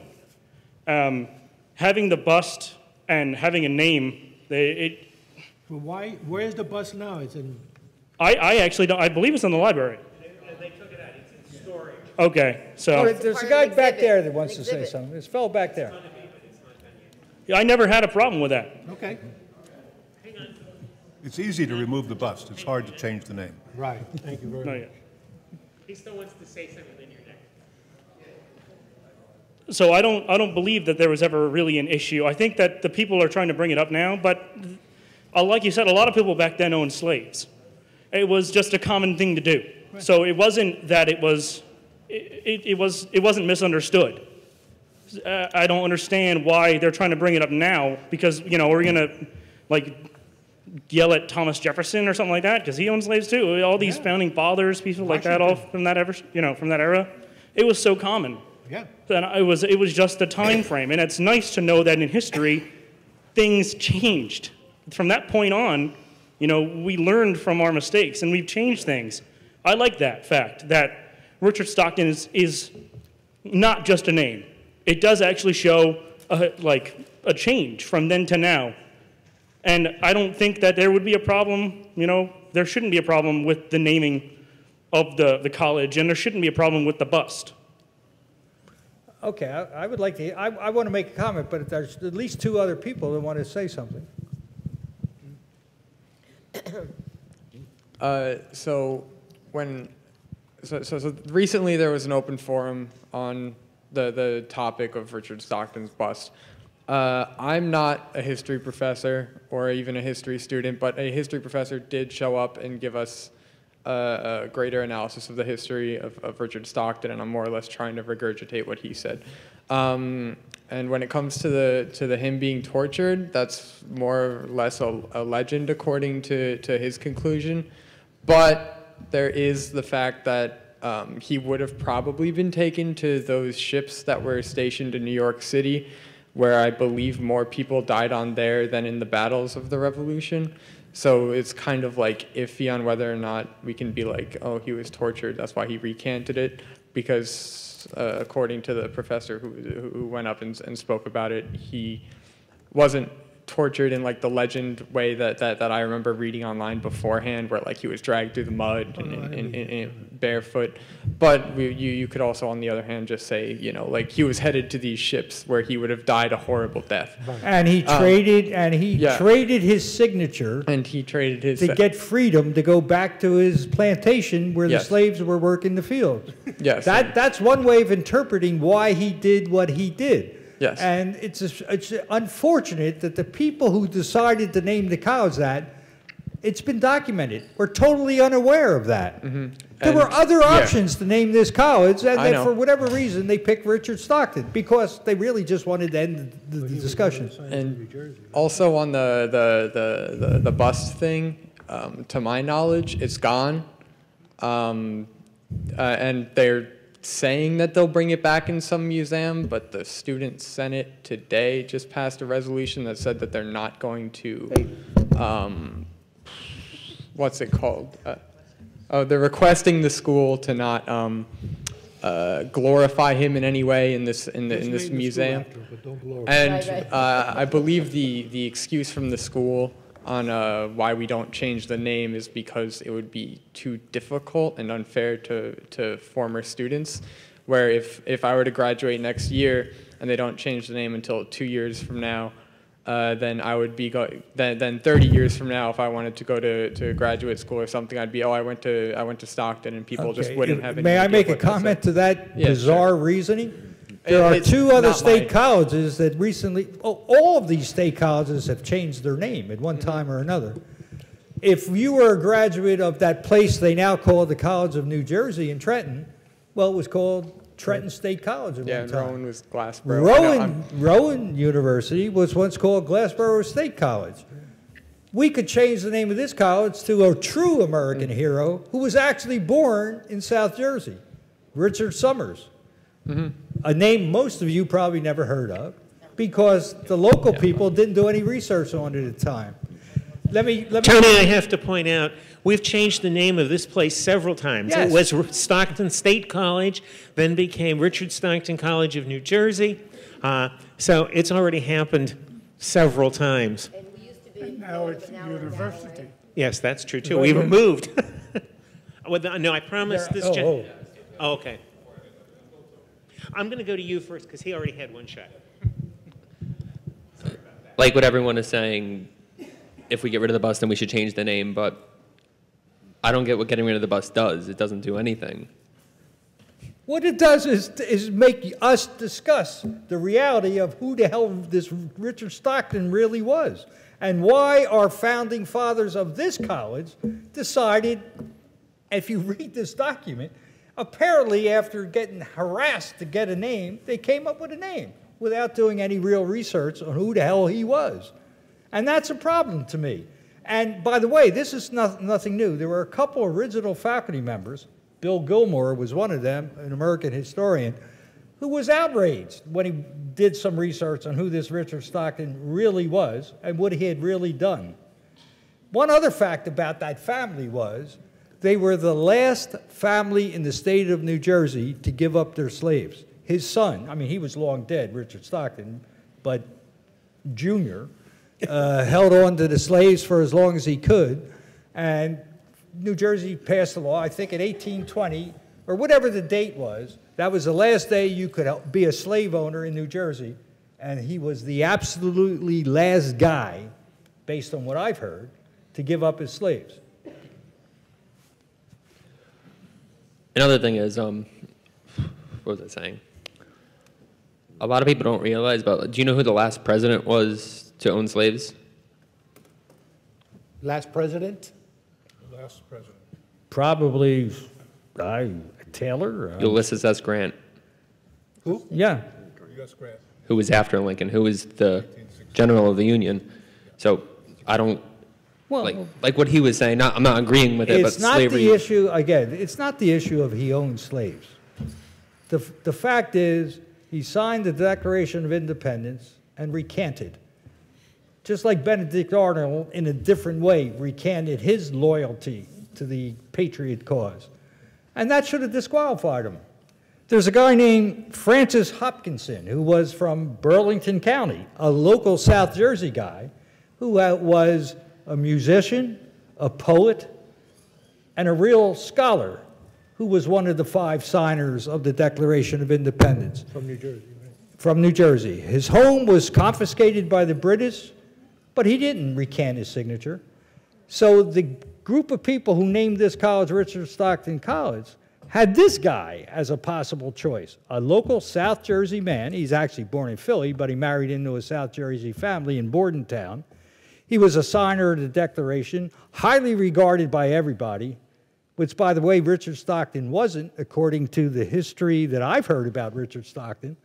And he could have been named, this could be Francis Hopkinson University, or it could be Richard Summers University, a South Jersey guy who gave his life up in a battle against the Barbary pirates. I mean, there were a lot of other choices. And for whatever reason, the guy that a lot of us have mentioned was somewhat authoritarian. He, according to the story, he was ordered by Trenton, get those crazy people down in South Jersey to pick a name, and here's a good name to pick, Richard Stockton. And they did. And we're now arguing 47, 48 years later about the wisdom of that. There are other people who want to speak, Mike. I just want to say, I agree with you, and I've known that he recanted his signature, but everybody's arguing about the slavery thing. No one knows about that. Yeah, I think that's a false issue. I just think it's the stupidest argument ever. That's a false issue that people who don't want to face this just say, oh, God, everybody owned slaves. Yeah, just like every Confederate general was a traitor to the United States, and yet we put statues up, and now we don't want to take them down, even though they were documented traitors to the Union of the United States. So I wrote an article for the Argo discussing this. Hopefully it comes out next week. And I think before, like as far as a student, I didn't know much about Richard Stockton. I didn't really even realize that was his bust. I would just walk past and see like this bronze thing sitting there. But I think that once you know the truth, then it's hard to ignore it. So, for example, for me, the slavery thing is an issue because there's a mentality that goes into owning and forcing someone to do something. Now, yeah, this country had that, but this country also abused women, and women never reported things. Now, women have the rights and the legal support to be able to take men to court, get them jailed, but that was a big issue. So it's just because it was something that was done and it was popular doesn't mean that that it wasn't wrong or isn't something that shouldn't be an issue. Because to me, I don't want to go to a college that's named after a slave owner, you know. The other thing is, too, the bust, it's the man's face. So if you knew that your ancestry, you have slaves in your ancestry, would you want to walk past the face of the man who basically resembles that now, you know, exemplifies that? Him signing the Declaration of Independence and then recanting that, to me, if you put your name on something like that, you have to be willing to die for it. You know other people are. So to me, that's a traitor move. You know, you don't claim fame for something, and then when it's time to put your feet on the ground and do some work, then all of a sudden you back away. So the other thing is, too, I don't think we should call the school, if we change the name, call it after someone, because a lot of issues come about when you idolize someone and kind of make them an icon. And I'm not religious, but one of the wise things that I've learned from the Bible and other religious books is to not do that. You know, you don't put anyone on a pedestal, because no one's perfect, and you're always going to find something about someone that's going to ruin the message and it's going to get in the way. Trying to remember the other thing. Yeah, but so I talked about the slavery part, the bus part. I did think that the exhibit was a good idea, because I feel like there should be an opportunity for people who want to see the bust and who want to kind of engage in that conversation. I think that it's good to have it in a different place, but I just don't think that it should remain where it was, because now that you know it, it's like, now I remember. It's like, you know, maybe if Bill Cosby, you know, had his name somewhere around here, and then people being fine with him still having his name on stuff now. You know, like, now that you know what the guy did, like, would you be fine with having a portrait of Bill Cosby somewhere on campus, or you wouldn't? You know, you would hate that. Or if, you know, I know he's our president, but I still wouldn't want a big portrait of Trump. Okay, you know, now you're getting in the no, that's my opinion. There's a young but even what he did in Puerto Rico, to me, that was disrespectful. Like, the people are, you know, they're suffering, and you're playing basketball with their, you know, like, I don't understand. So, thank you. Thank you.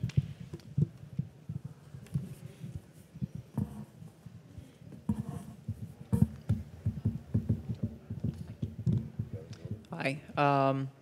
So we're going to put aside the whole recanting for a second, because the reason why the issue was brought up on our campus recently was specifically because of the slave owning. That's it.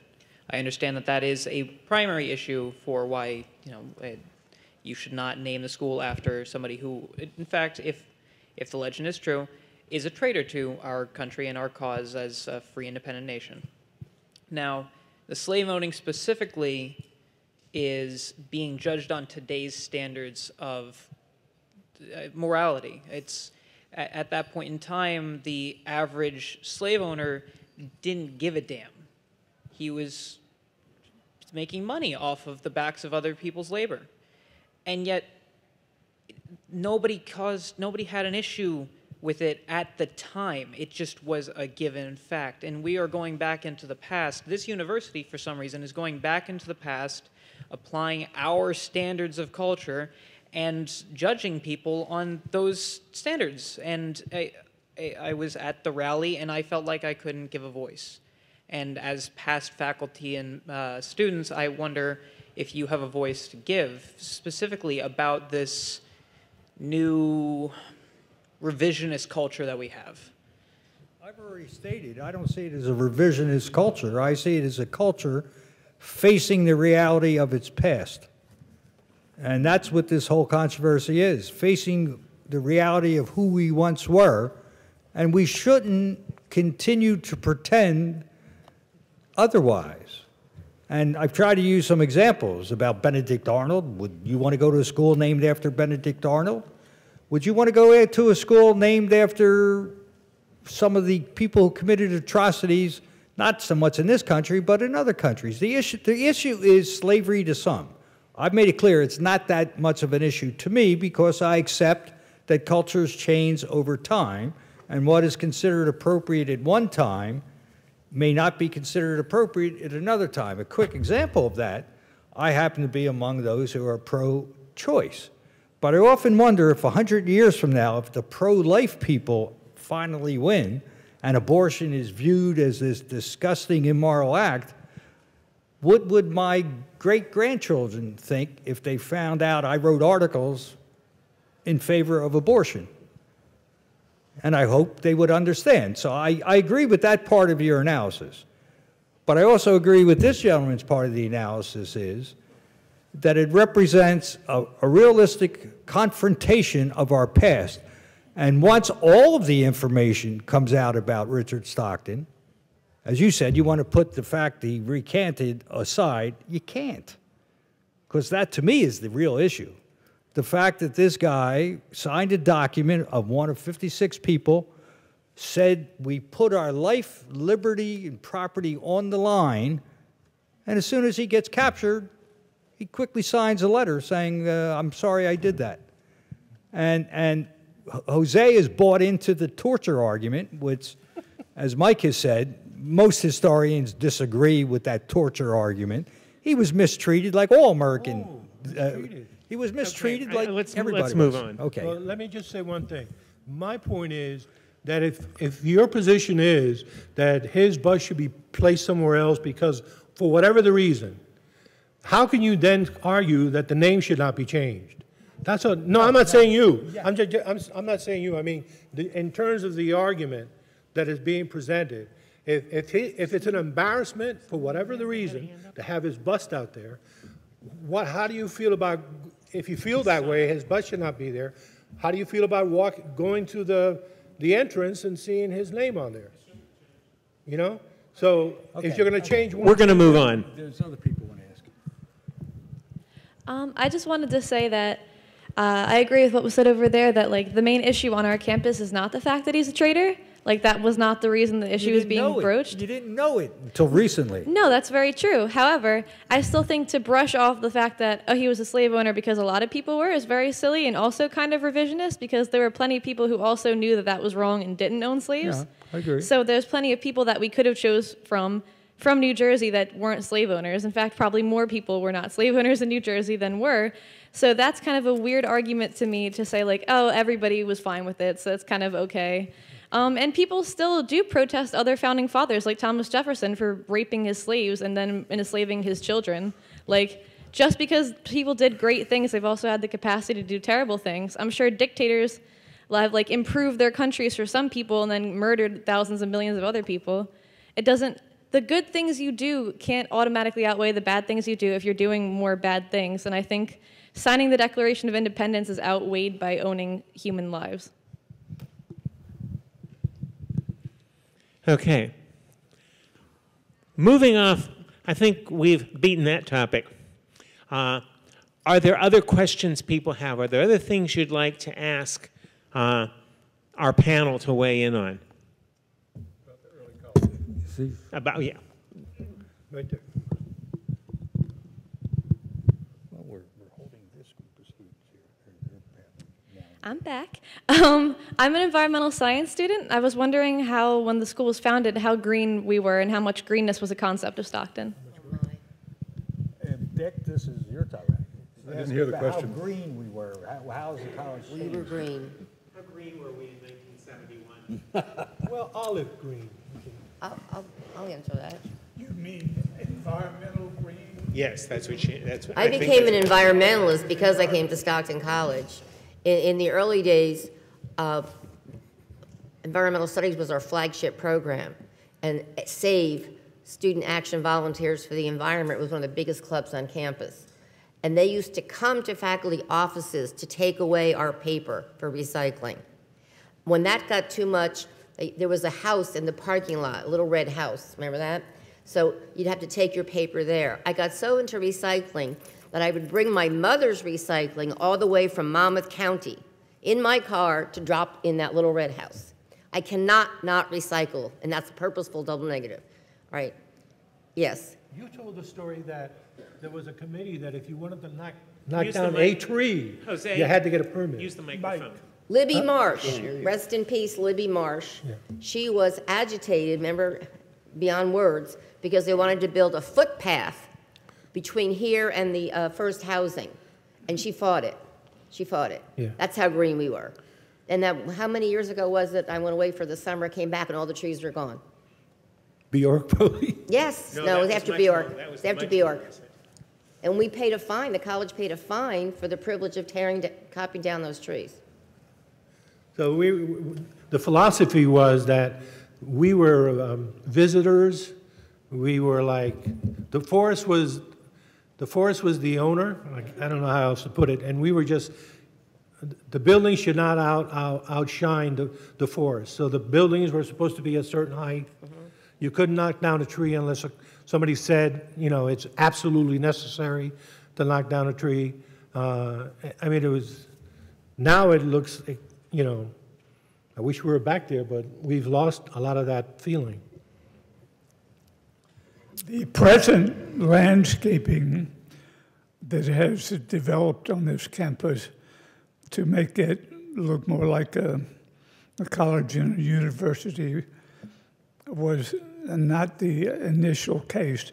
I think you could not cut down trees further than 20 feet away from the physical building itself. And there was a great respect for the fact that we had moved to the middle of the woods and we should protect and encourage and nurture those woods as much as possible. That's the initial point of view. I'm not going to fill in the 45 years in between, but there was a tremendous regard for the sanctity of the woods that we had moved to. Did I overstate that? No, and you know, we also deliberately didn't build tall buildings. And if you look at the spine of the college, not all the new buildings, but if you look at the spine of the college actually was designed to face the lake. There's a lot of glass on that end of the college. We have been turning it around so we now face Pomona Road, but or not Pomona Road, Jimmy Leeds Road. But a quote from the original president, Dick Bjork, who we painted him, I think, too negatively. He really had some great ideas and really is responsible for getting this whole operation off the ground. In a faculty meeting, he once described as the system of the buildings at that time, below the level of the trees, as a snake slithering through the woods. And that was a great image. I remember I bought into that because I saw him as like a snake. But he was right. It's like a snake slithering through the woods. And that's a good image of how green we were back in those days. It's a little more complicated than that, I think. For one thing, there was no grass originally. It was all natural vegetation, and there were a lot of faculty and a lot of students and a lot of administrators who really wanted to see a very conservative or a green kind of campus. But the idea of the snake slithering through the woods has a much more dark significance. I had a debate once with the original architect, whose name was Bob Geddes, about why we didn't have a central place on campus for students to be able to gather and talk to each other. And he said, I didn't want that because that would produce another riot like they had at Berkeley. The reason they had riots at Berkeley was because there's one huge center called Sproul Hall where everybody has to pass every day at noon, and therefore you can easily get 20,000 people in the same place at the same time. He wanted to do the opposite of that. So that is why the snake is slithering through the grass. There were many gathering places in between the twists and turns of the snake, some of them quite charming architecturally. It wasn't that you avoided gathering altogether, you just kept the clusters small. To your question about how green we were, I don't remember this, so I'm going to test this with Shelby and Dick and a couple of you. What was the paving in the original parking lots? They wanted it to be permeable, perkable, but they quickly found that that didn't work, and they paved it. Right. My recollection is that it was bark or something like that. And it was permeable. The myth that you can take away, and I don't know whether there's, myths sometimes have truth to them. But the myth I have heard, which is at least consistent with what I know, President Bjork was a neatness, cleanliness fanatic. When I came to Stockton, it was the cleanest campus I have ever seen. All of the public bathrooms were cleaned twice a day. All the hallways were vacuumed once a day. Classrooms were vacuumed once a day. Faculty offices once a week. It was a very clean environment, and that was, I think, one of Richard Bjork's concerns. The story that I heard early on in my career was that on one rainy morning, his secretary got out of her car and was dashing for his office, dressed in a white dress. And she caught her heel on one of the bark chips. And within a week, he ordered the parking lots paved. That's one of the myths. Maybe even a legend. Not a legend. I like I'm the it. legend. You're the legend. I'm the legend. I don't know. I mean, we're painting Dick Bjork to be, I think, a little more than he really was. He was a very interesting guy, very smart guy, and I used to enjoy debating him. I remember at one point I was in a meeting representing the union with him, and it was over the issue of college council mandating that the college council evaluate the president. He turned that argument around and started saying it was his job to evaluate faculty. It's faculty's job to evaluate students. And I remember, I think it was me, it may have been one of my faculty colleagues who looked him in the eye and said, well, wait a minute. That's evaluation going from the top to lower to lower to lower levels.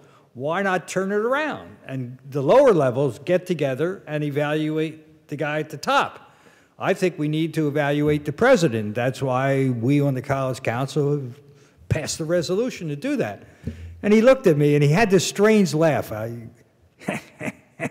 Tony, sometimes you can take things too far. And I guess I did at that time. I took it too far because that was beyond the pale that faculty and students would evaluate the president of the college. I would like to build off of that just real quick. No, I was going to say that the college, I think, is a beautiful college. It's one of the most beautiful I've seen. I've gone to colleges up north, and they're kind of depressing because they're just like in the middle of the city. There's like no trees around there or anything like that. But my question was, there's a speaker that I was floating around with other people trying to get them to come here. How would you guys feel about having Neil deGrasse Tyson here? Because he's a real big astrophysicist. Yeah, I saw him he was on Colbert just last night, the night before. Great guy. And I think it's perfect because we're a college that's really green.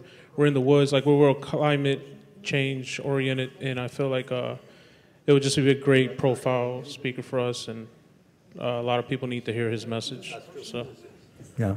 Just wonder what you guys think about it. Yeah, good man. Just building off of where Tony was, there were only 4 wings in existence once we moved out here. The A wing was an assembly hall. It was an auditorium. It was a recital hall. It's a place where faculty meetings were held.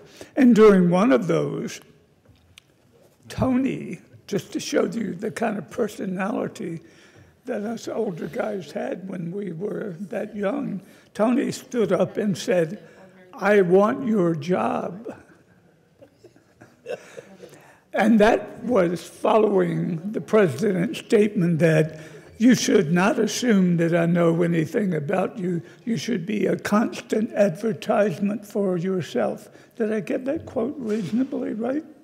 I may have been tripping out at the time, but no, I don't recall ever saying that. Smoking Salem's. No, actually, I've never had there was a marijuana lot in my life. of interaction and give and take. Yeah, it was tumultuous times. We were a much smaller operation. We were a lot of semi-radical, at least, children of the 60s. I was 29 years old when I started here. 29. 29, and I wasn't even the youngest faculty member. There were some as young as 26.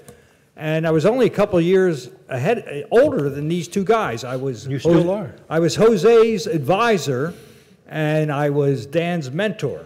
Or was it you mentoring me? I forget what it was. No, you were an professor of the one of the classes we had, sociology, population. Yeah, did I pass you? No. Okay, I probably shouldn't have if I did. Okay, but we have approached the witching hour, and I'd like to thank the panelists. Can we have one more chance for burning questions? I still want to hear some of these students. I want to hear what they say. There's a lot of people here. Here's a guy with, he's willing to stay. Nobody, I think we're at the hardcore. None of these, they maybe have nowhere else to go. They're homeless. I don't know. But go ahead. Get the mic over to him, Mike. Hardcore. I mean, this is a really unusual circumstance. We're old dudes, but we're the original dudes, and we really shaped the foundation of this place.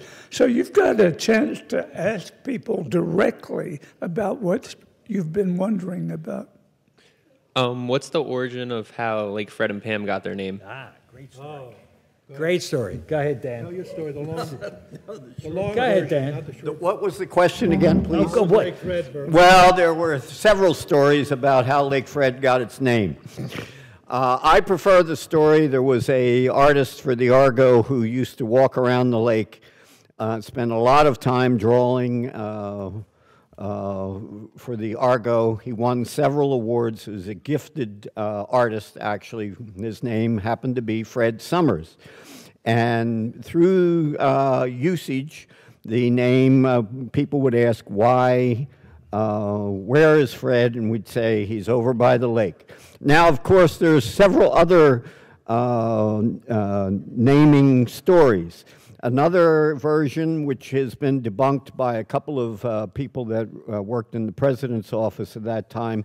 Last year, I spoke with Joan Bjork, and she prefers the Argo story because she remembers that very distinctly. But there was also a fellow that did some of the groundwork for laying the maps for the original area, and he says that he put the name Lake Fred on the lake before that story came about. There's also at least 3 other stories about how Lake Fred got its name. The other thing that fits in is that Fred did have a girlfriend named Pam, and that's how Lake Pam got its name. Yeah, his girlfriend Pam was legendary, very, very attractive woman who used to love to go down to what we used to, in those days, called the borrow pit over by the Parkway and engage in nude bathing. Within a month or so, there were a couple hundred students over there bathing in the nude. And since she was the supposed originator of nude bathing over there at the borrow pit, it became Lake Pam. And as Dan has said, she was the girlfriend of Fred Summers, who Dan omitted why he was always down by the lake. Fred was a legendary pothead. I mean, he walked around in a cloud of smoke. And the Argo people, I was the faculty columnist for the Argo at the time. We were always trying to find Fred. Where the hell is Fred? Oh, he's down by the lake. What's he doing? Well, he's doing his usual stuff. He's smoking pot. And somebody would have to go out and search party to get Fred to come back up because he was the graphic artist for the original Argo staff. So I, as a member of the original faculty, I buy into that story. That's how we become Lake Fred and Lake Pam.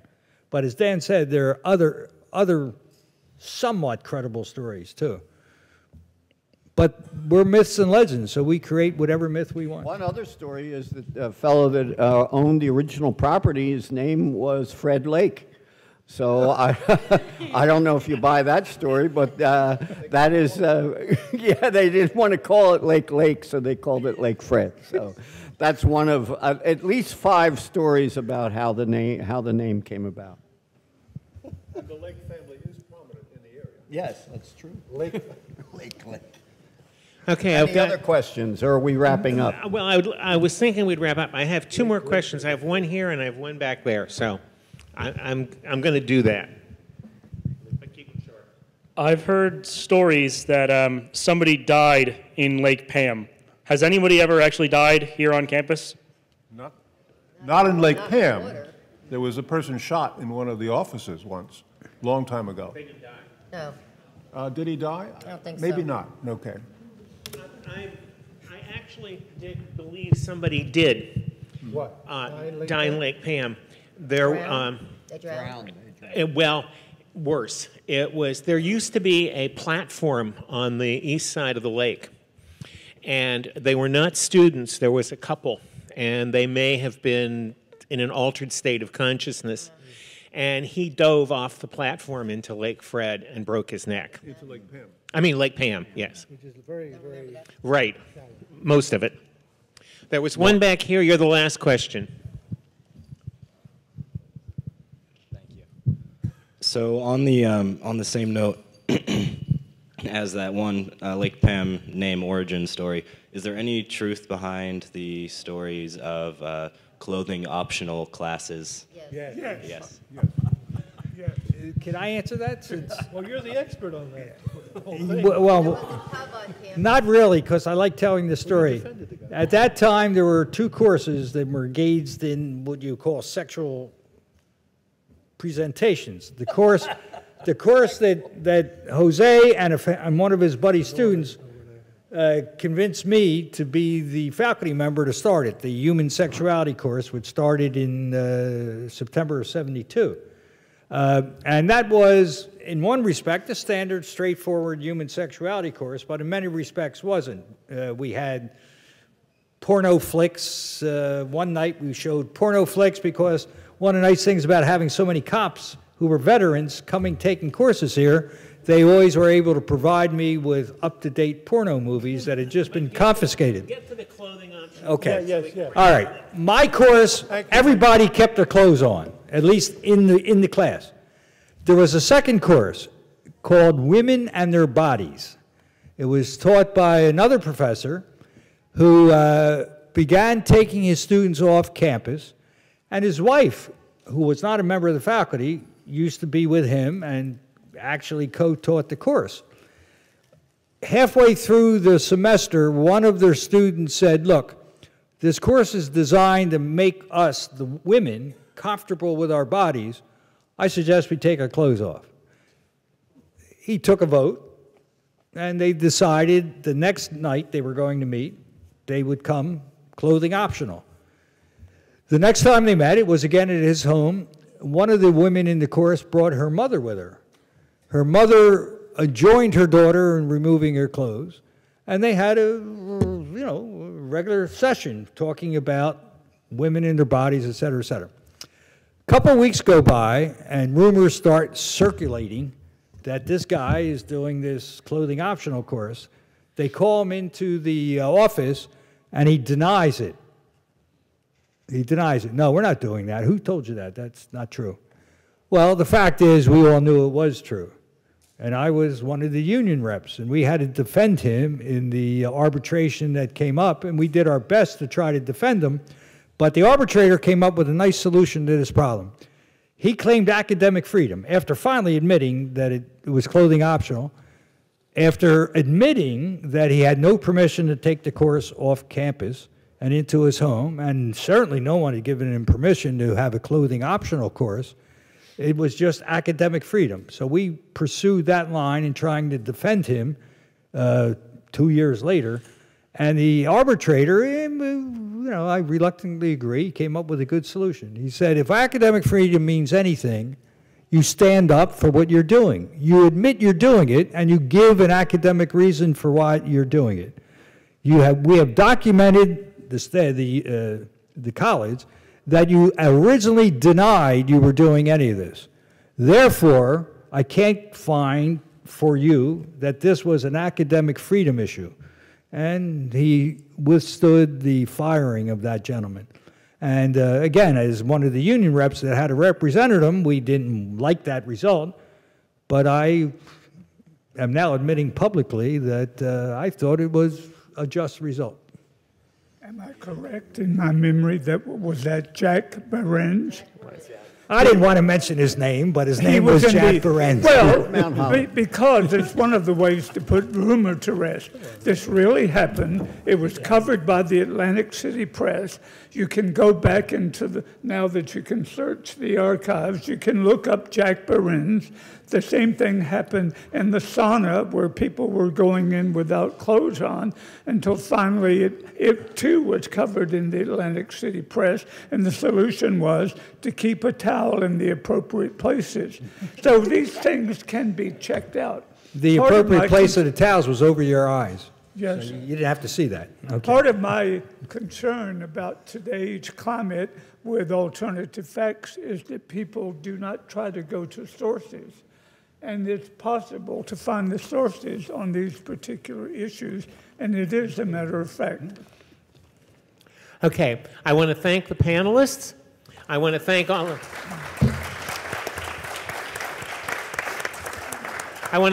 of you who are coming, and I want to thank the Office of Student Development and the Alumni Association for helping sponsor this program. See you next year. Not these people. We'll see If other we're people. lucky.